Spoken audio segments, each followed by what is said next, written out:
할렐루야, 잘 지내셨죠? 마이크 볼륨이 굉장히 적네요. 한동안 날도 따뜻하고 나뭇가지에 싹도 나고 또 꽃도 피는 걸 보면서 이제 완연한 봄이 되었나 보다라고 생각을 했는데 어제부터 너무나도 갑자기 추워졌습니다. 그래서 저는 뉴욕의 봄은 쉽게 오지 않는구나라는 생각을 했는데요. 여러분 환절기에 감기 조심하시고 또 건강에 유의하시기 바랍니다. 사순절 특별 새벽기도회를 시작하면서 매일 새벽마다 요즘에 레위기 말씀을 묵상하고 있습니다. 또 하나님 앞에 드리는 거룩한 제사에 대해서 깊이 상고하고 있는데요. 그동안 레위기 말씀을 읽을 때는 무심코 지나갔던 각 제사의 의미를 깊이 상고하면서 레위기서가 정말 이렇게 재미있고 은혜로운 책이었나 생각할 만큼 요즘 새벽에 저는 개인적으로 많은 은혜를 받고 있습니다. 여러분, 구약에는 하나님께 드리는 여러 제사들의 이름이 나옵니다. 그 중에 하나님이 규정하신 5가지 제사, 꼭 드려야 하는 제사가 있죠. 그것이 바로 속죄제, 속건제, 화목제, 번제, 소제입니다. 여러분, 속죄제와 속건제 그리고 화목제와 번제는 하나님 앞에 제사를 드릴 때 짐승의 피를 가지고 와서 드리는 제사인 반면에 소제는 유일하게 짐승을 드리지 않고 곡물로 하나님께 드리는 그런 제사였습니다. 그리고 소제는 단독으로 드리는 제사가 아니어서 속죄제나 속건제 혹은 번제와 함께 드리는 부속 제사였습니다. 그리고 이 소제는 하나님이 제사를 통해 죄를 용서해 주심에 감사를 드리는 감사의 의미로 드리는 제사였고, 또 기름과 유향과 함께 고운 가루로 만든 곡물을 올려드리며 제가 앞으로 하나님 앞에 이렇게 향기로운 삶을 살겠습니다라는 의미로 헌신을 드리는 그런 헌신의 제사이기도 하였습니다. 제가 이 주일 아침에 사순절 새벽 기도에서 계속 전하고 있는 레위기에 나타난 제사 이야기를 반복하는 이유가 있습니다. 바로 오늘 본문에도 소제와 번제 이야기가 등장하기 때문에 그렇습니다. 오늘 우리가 읽은 본문은 다윗이 전쟁을 앞두고 하나님 앞에 번제와 소제를 드린 후에 지은 시를 기록하고 있습니다. 이스라엘은 전쟁을 앞두고 하나님 앞에 항상 먼저 번제를 드리는 그런 전통을 가지고 있었습니다. 한 예로 여러분들이 잘 알고 있는 사울왕의 이야기를 들 수가 있습니다. 사울이 이스라엘의 왕으로 추대된 후에 블레셋과의 전투를 앞두고 있었습니다. 모든 백성들이 전투 준비를 다 마치고 있었습니다. 그리고 블레셋 군대들은 점점 거리를 좁혀오고 있었죠. 그런데도 사울왕은 군대를 이끌고 전투에 나갈 수가 없었습니다. 여러분, 그 이유가 무엇인지 잘 알고 계시죠? 그것은 바로 당시 제사장이었던 사무엘이 아직 그곳에 도착하지 않아서 번제를 드릴 수 없었기 때문에 그렇습니다. 이처럼 이스라엘은 전쟁을 앞두고 항상 하나님 앞에 번제를 드렸는데요. 그 이유는 하나님께서 그들이 드리는 그 번제, 제사를 받으시고 전쟁에서 승리케 해주실 것이다라는 확신이 있었기 때문에 그렇습니다. 하나님께서 친히 우리를 지켜주셔서 전쟁을 이기게 하실 거다라는 확신이 있었기 때문에 그들은 항상 하나님 앞에 번제를 먼저 드렸던 것을 보게 됩니다. 오늘 본문을 보면 다윗도 전쟁을 앞두고 하나님 앞에 번제와 소제를 드린 후 하나님의 인도하심이 있기를 간절히 바라는 마음을 시로 표현하고 있습니다. 1절을 보면 환난 날에 여호와께서 내게 응답하시고 야곱의 하나님의 이름이 너를 높이 드시며라고 기록하고 있습니다.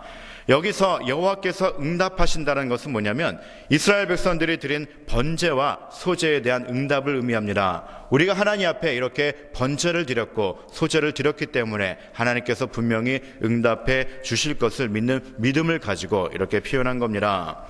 우리가 하나님 앞에 나와 마음을 다해서 예배를 드리면 하나님이 우리의 예배를 분명히 기뻐 받아주십니다. 그리고 그에 합당한 응답을 분명히 주실 줄 믿습니다. 다윗은 매번 어려움을 당할 때마다 먼저 하나님 앞에 나와서 번제와 소제를 드리며 하나님의 인도하심을 간구했던 사람이었습니다. 여러분, 다윗처럼 여러분도 마음이 힘들고 어려움을 당할 때일수록 더욱 하나님 전에 나와서 마음을 다해서 또 마음의 소원을 가지고 하나님 앞에 예배드리기를 힘쓰시기 바랍니다. 하나님이 분명 우리의 예배를 받아주시고 또 우리에게 필요한 것들을 세밀하게 살펴보시며 또 우리의 예배에 대한 응답을 해주실 줄 믿습니다. 여러분, 기도의 응답을 받는 가장 좋은 방법은 바로 하나님이 기뻐하실 만한 거룩한 예배를 우리가 드리는 겁니다. 우리가 번제와 소제처럼 하나님 앞에 헌신을 결단하며 또 감사의 예배를 드리면 하나님께서 우리가 간구하지 않은 것조차도 분명히 응답해 주실 줄 믿습니다. 2절에서 다윗은 하나님을 성소에서 너를 도와주시고 시온에서 너를 붙드시는 그런 하나님이라고 묘사하고 있는 것을 보게 됩니다.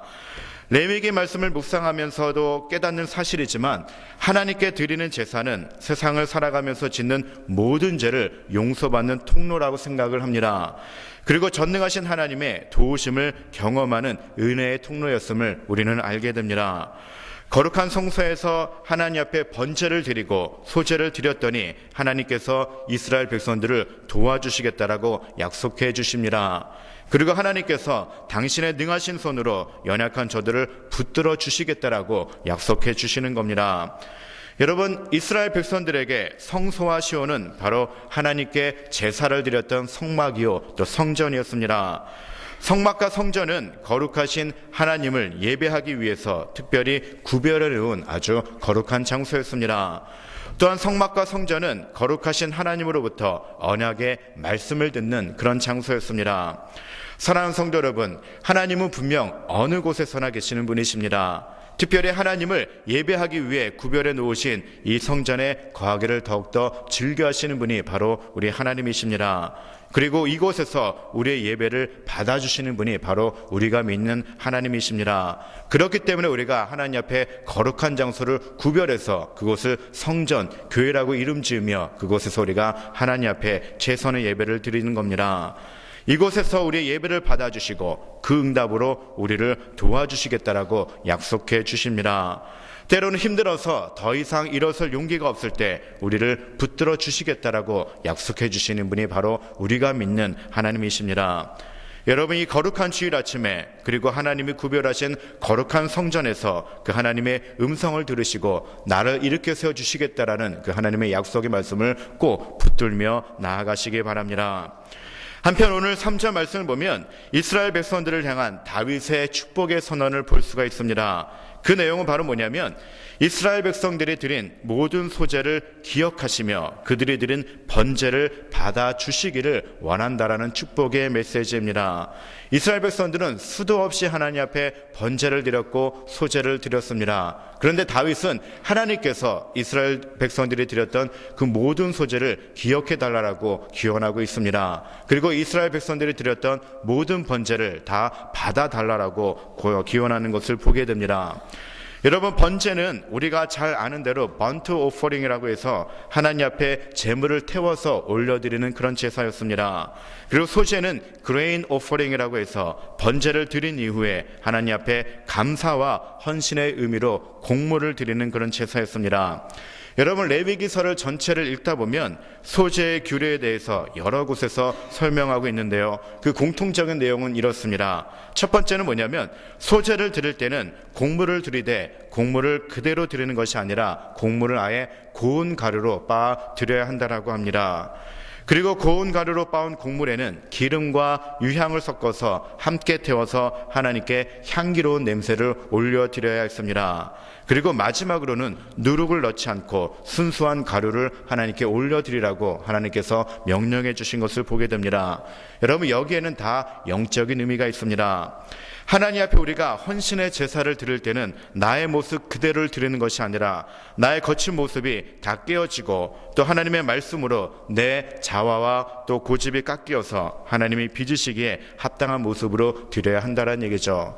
그래서 우리가 하나님 앞에 헌신의 예배를 드릴 때는 바로 내 자신을 먼저 죽이는 작업이 필요하다는 얘기입니다. 하나님의 말씀으로 나를 죽여주시고 하나님이 원하시는 모습대로 나를 빚을 수 있도록 이 시간 나에게 하나님의 은총을 달라고 그런 마음을 가지고 여러분 예배에 나올 수 있어야 합니다.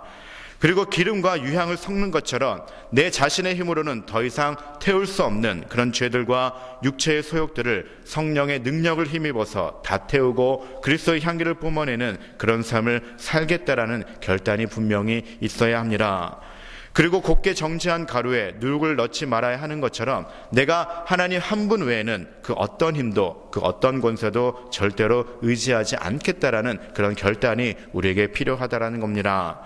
하나님 앞에서 나 자신을 과대포장도 하지 마시고 내 모습 그대로 받으시는 하나님의 말씀에 순종하여서 내가 순전한 믿음을 가지고 하나님 앞에 나아가겠습니다라는 결단도 있어야 합니다. 이스라엘 백성들은 하나님 앞에 제사를 드리러 나올 때마다 항상 이러한 결단을 하며 나아왔습니다. 그들이 제사를 드리러 나올 때는 자신들이 지은 죄에 대해 하나님 앞에 용서를 구하는 갈급함을 가지고 나왔습니다. 그리고 하나님의 용서하심에 감사하여 순전한 믿음으로 하나님만을 섬기며 거룩한 삶을 살아가겠다라는 결단의 마음을 가지고 그들은 세상으로 향했던 겁니다. 여러분, 지금 여러분들은 주일마다 예배를 드리러 나오실 때 과연 어떠한 마음을 가지고 나오십니까? 여러분, 예배의 주인공은 분명 하나님이십니다. 예배는 하나님의 마음을 기쁘시게 해드리는 겁니다. 예배를 통해 우리는 하나님의 죄 용서함의 은총을 경험해야만 합니다. 그래야만 우리는 그 죄의 무게를 벗어버리고 세상에서 승리하는 삶을 살 수가 있습니다. 그리고 예배를 통해서 우리는 하나님 앞에 그리스도의 향기를 뿜어내는 삶을 살겠습니다라는 헌신의 결단을 할 때 우리는 성령이 주시는 힘으로 세상에 나가서 성도다운 삶을 살 수가 있습니다. 여러분, 신앙생활의 가장 기본은 바로 예배 생활입니다. 교회의 직분과 상관없이 또 교회에서의 헌신도와 상관없이 하나님 앞에서는 우리 모두 그저 하나님의 용서와 긍휼이 필요한 죄인들일 뿐입니다. 하나님 앞에서는 그 직분이 목사이든 장로이든 권사이든 안수집사님이든 상관없이 모두가 동등하게 하나의 예배자로 설 뿐입니다. 여러분, 이 예배 시간에 가장 중요한 것은 뭐냐면 먼저 내 교만한 마음을 내려놓을 수 있어야 합니다. 그리고 하나님의 용서를 구하시고 하나님 앞에 성도다운 삶, 또 내게 주신 직분에 걸맞는 삶을 살겠다라는 헌신의 결단을 들을 때 하나님께서 우리의 예배를 분명 기뻐 받아주실 줄 믿습니다. 우리가 그런 마음을 가지고 하나님 앞에 나올 때 하나님이 우리에게 주시는 은혜가 분명히 있습니다. 한동안 예배 갱신에 관한 책들이 많이 소개되어진 적이 있습니다. 제가 가장 좋아했던 책이 바로 다윗의 장막이라는 책이었고요. 또 예배의 목숨을 걸라, 또 참된 예배를 회복하라는 많은 책들이 있었습니다. 그런데 그 모든 책들에서 공통적으로 강조하고 있는 것이 있습니다. 그것은 뭐냐면 우리가 예배를 통해서 하나님을 기쁘시게 해드리면 우리의 삶이 변화되어진다라는 얘기입니다. 예배는 전적으로 하나님을 기쁘시게 해드리는 공간이며 또 우리가 내 자신을 죽이는 그런 장소라고 이야기를 합니다. 여러분, 예배를 제대로 드리면 그 예배를 통해서 얻어지는 큰 기쁨이 있습니다. 그리고 그 예배를 통해서 공급받은 힘으로 세상에 나가서 넉넉히 이기는 은혜를 분명히 누리게 됩니다. 하나님은 분명히 우리가 드리는 모든 소재를 기억하신다라고 말씀하고 계십니다. 우리가 전심으로 드리는 그 예배 한 번이 하나님의 기억에 남아있게 된다라는 얘기죠. 여러분, 다윗의 장막의 저자인 토미 테니가 서술했던 것처럼 하나님의 아모스 선지자를 통해서 예언하신 말씀이 있습니다. 그날에 내가 다윗의 무너진 장막을 일으키리니 라는 말씀이 있습니다. 여러분, 이 말씀은 어떤 의미일까요? 하나님이 다윗이 드렸던 그 예배를 여전히 기억하고 계신다라는 그런 의미를 담고 있습니다. 지금 우리가 드리는 이 예배가 하나님이 기억하실 만한 소재, 또 하나님이 기억하실 만한 예배가 되기를 소망합니다. 여러분, 누가복음 15장을 보면 더 로스트 시리즈 3편이 나옵니다. 여러분 잘 알고 계시죠? 첫 번째는 잃어버린 양 비유고, 두 번째는 잃어버린 드라크마 비유입니다. 그리고 마지막은 잃어버린 탕자 이야기를 담고 있죠. 여러분, 이 잃어버린 것들에 대한 세 가지 비유는 모두 같은 결말의 내용을 담고 있습니다. 잃어버린 양을 찾은 주인은 어떤 일을 벌입니까? 그 일로 인해서 벗과 이웃을 불러 모으고 잔치를 벌입니다. 그리고 잃어버린 드라크마를 찾았던 여인 또한 벗과 이웃을 불러 모아서 잔치를 벌이게 되죠. 그리고 마지막으로 잃어버린 아들이 집으로 들어왔을 때 그토록 아들을 애타게 기다리던 아버지는 그 아들을 찾은 기쁨에 살찐 송아지를 잡아서 큰 잔치를 배설했다라고 성경이 기록하고 있습니다. 이는 잃어버린 영혼을 되찾는 하나님 아버지의 즐거운 마음을 대변해 주는 그런 내용들입니다. 아버지께 큰 죄를 범하고 멀리 떠나 있던 아들이 다시 돌아와 자신의 죄를 뉘우치며 아버지여 나를 품꾼의 하나로 보소서라고 말하는 아들을 아버지는 단번에 용서해 주셨습니다. 그리고 그것도 모자라서 그를 위해서 큰 잔치를 벌입니다. 저는 이 말씀을 묵상하면서 이런 생각을 해봤습니다. 자신을 위해서 아버지가 베푸신 큰 잔치에 참여하면서 이 작은 아들은 과연 어떤 생각을 했을까? 여러분이 만약 이 작은 아들의 입장이었다면 여러분은 이 자리에서 어떤 생각을 하시겠습니까? 아마도 이제는 정말 아버지를 위해서 내 한 목숨 바쳐야 되겠다는 결단을 하지 않았을까라는 생각을 해봅니다. 저는 그런 면에서 돌아온 아들을 위해 아버지가 베푸신 그 잔치가 구약시대에 드렸던 소재의 좋은 예가 된다라고 생각을 합니다. 아들을 위해 잔치를 베풀며 아버지 자신도 분명히 즐거웠을 겁니다. 하지만 그 잔치에 참여하는 아들로 하여금 아버지의 사랑에 대해서 감사하게 하며 또 아버지께 헌신을 결단하게 하는 그런 자리가 되었기 때문에 그렇습니다. 구약의 소재가 바로 그런 시간이었습니다. 나의 죄를 용서해 주신 하나님께 감사를 드리는 제사가 소재였으며 또 이제는 내가 하나님의 용서함을 받았으니 이러한 삶을 살겠습니다라고 헌신의 결단의 예배를 드리는 것이 바로 소재였습니다. 시편 기자는 감사로 제사 드리는 자가 하나님을 영화롭게 하나니라고 기록하고 있습니다. 지금 드리고 있는 예배 가운데 여러분 무엇보다도 하나님 앞에 깊은 감사를 드리시기 바랍니다.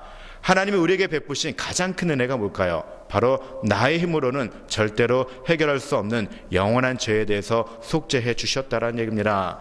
나 때문에 예수님께서 이 땅에 오시고 나 때문에 예수님께서 십자가에 달려 돌아가시는 큰 은혜를 우리에게 베풀어 주셨습니다. 그리고 우리가 예배에 나올 때마다 우리가 한 주간 동안 범했던 모든 죄를 용서해 주시는 분이 바로 우리 하나님이십니다. 여러분, 나에게 모든 죄를 용서해 주신 그 하나님 앞에 최선의 감사를 드리시기 바랍니다. 그리고 하나님이 주신 은혜에 감사하며 내가 하나님 앞에 이러이러한 삶을 살겠습니다라고 결단의 고백도 함께 드리시기 바랍니다. 그래서 이 예배가 하나님이 기뻐하시는 그런 소재가 되기를 소망해 봅니다. 한편 오늘 본문 4절을 보면 다윗은 하나님 앞에 번제와 소제를 드린 백성들 앞에서 이렇게 축복의 메시지를 선포하고 있습니다. 내 마음의 소원대로 허락하시고 내 마음의 계획을 이루어 주시기를 원하노라라고 선포하고 있습니다.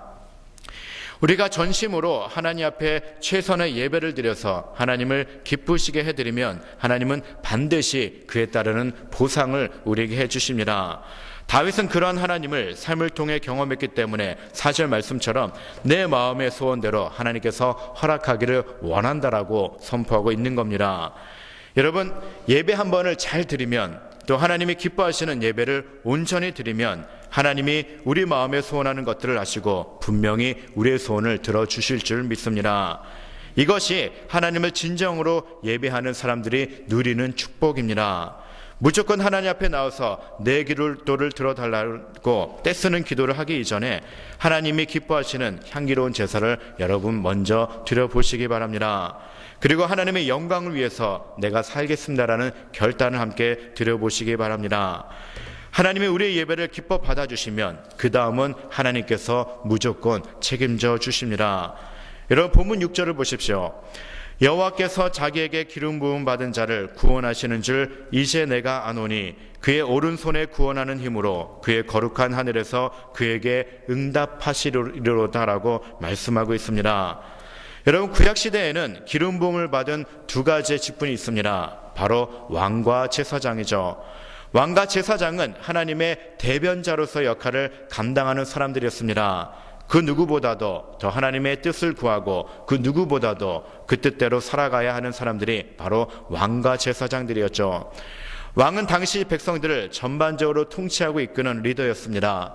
그리고 제사장은 백성들의 영적인 삶을 책임지는 영적인 리더로서의 역할을 감당했던 사람들이었습니다. 왕과 제사장이 하나님 앞에 정직하고 올바로 서면 이스라엘은 흥왕하게 되었습니다. 왕과 제사장이 하나님을 떠나면 이스라엘은 어김없이 고난을 당했습니다. 여러분 사무엘이나 에스라나 느헤미야 같은 사람들을 보십시오. 영적인 지도자들이 제사장으로서 또 총독으로서 하나님 뜻대로 백성들을 이끌 때는 하나님이 이스라엘 백성들을 보호해 주셨고 그들을 원수의 손에서 구원해 주신 것을 보게 됩니다. 하지만 르호보암 또는 아합 왕처럼 하나님이 주신 은혜를 망각하고 하나님의 뜻을 저버리는 지도자가 나올 때는 백성 또한 어김없이 큰 환난을 당한 것을 보게 됩니다. 그래서 어느 공동체든지 가장 중요한 것은 바로 리더들이죠. 그 리더들이 얼마만큼 하나님을 경외하느냐에 따라서 그들의 삶의 성패가 갈려진 것을 보게 됩니다. 그래서 하나님 앞에 기름 부음을 받은 리더들은 책임감을 가지고 그 사명을 감당했어야만 했습니다. 여러분, 특별히 오늘은 당회 주간 예배로 드려집니다. 교회에서 당회는 교회의 가장 대표가 되는 대표 기관입니다. 하나님 앞에 기름 부음을 받은 우리 장로님들로 구성된 거룩하게 구별된 기관이죠. 하나님께서 기름 부음을 받는 자에게는 분명히 구원을 주신다라고 약속해 주셨습니다. 이는 어떤 표현일까요? 너희가 나를 온전히 믿으면 내가 너를 구원해 주고 너가 행하는 모든 것들에 대해서 보응해 주겠다라는 그런 약속의 말씀을 가지고 있는 겁니다. 왜냐하면 기름 부음을 받은 자들에 의해서 백성들의 운명이 또 공동체의 운명이 달려있기 때문에 그렇습니다. 교회에서도 마찬가지입니다. 하나님 앞에 기름 부음을 받은 당회 장로님들의 신앙과 그 칠에 따라서 우리 교회의 성장과 부흥이 달려있다라고 저는 믿습니다. 그래서 하나님의 특별하신 은혜로 기름 부음을 받은 자를 구원하시고 하나님의 도우심의 손길 안에 머물게 하시는 겁니다. 중요한 것은 교회의 리더들이 얼마만큼 하나님을 의지하며 살아가고 신앙의 본이 되느냐입니다.